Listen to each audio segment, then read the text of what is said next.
Recently, a public hearing was held in the council chambers in Cedar Falls to discuss the Met Transit of Route 9. Residents were encouraged to come in and voice their opinions or concerns about the possible change in the transportation. The hearing started off with David Sturch, the planner, explaining the Met's approach on changing Route 9. 50% of that funding was established through the federal government and the state government, and then the other 50% was provided by the city of Cedar Falls. That route lasted 8 years, and last year we came to understand that half the funding is going to be gone, which is the federal side of it based on the transportation bill.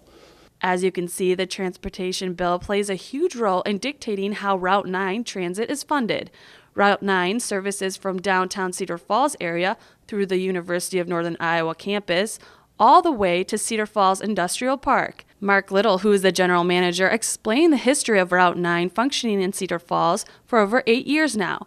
But he also points out some vital information, such as the annual average rides per hour on Route 9. You can see the peak now is about where we're at now at 2013, a little bit over eight rides per hour. As you can see, only 8 riders on average used the Route 9 transportation throughout the year of 2012 and 2013. The Met also provided alternative hours for the transit running throughout the week and on the weekends.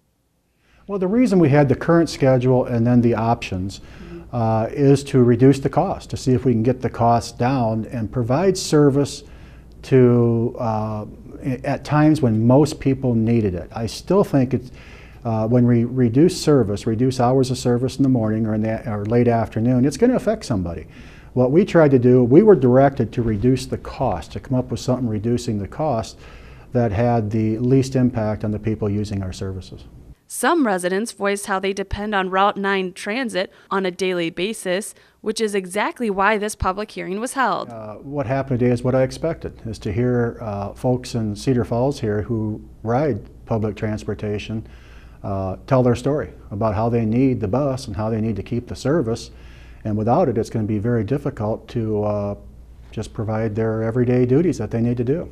The next step in the future of Route 9 is discussing these concerns with the City Council on Monday, December 9th.